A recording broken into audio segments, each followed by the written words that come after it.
सेब भाई के पास जाके पूछते हैं, भाई अपने फ़ायदे बताओ। सेब में मौजूद फाइबर और एंटीऑक्सीडेंट्स खून की नालियों को साफ रखते हैं, जिससे ब्लड प्रेशर कंट्रोल में रहता है और दिल की बीमारियों का खतरा कम हो जाता है। सेब का रोज़ाना इस्तेमाल बुरे कोलेस्ट्रॉल की सतह को कम करने में मददगार साबित होता है।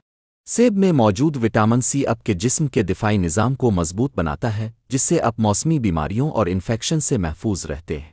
सेब में मौजूद कुदरती मिठास खून में शुगर लेवल को अचानक नहीं बढ़ाती, जिसकी वजह से ये ज़ियाबीतस के मरीजों के लिए मुफीद है। मुझे खाने से न सिर्फ जल्द चमकदार होती है, बल्कि इसे चबाने से दांतों की सफाई भी होती है और मसूड़े मजबूत होते हैं।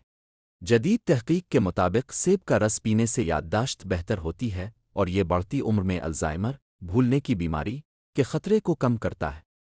सेब का छिलका पेट की सफाई करता है और कब्ज़ जैसे मसाइल को दूर करके निज़ाम हाज़मा को बेहतर बनाता है। सेब को हमेशा छलके समेत खाएं।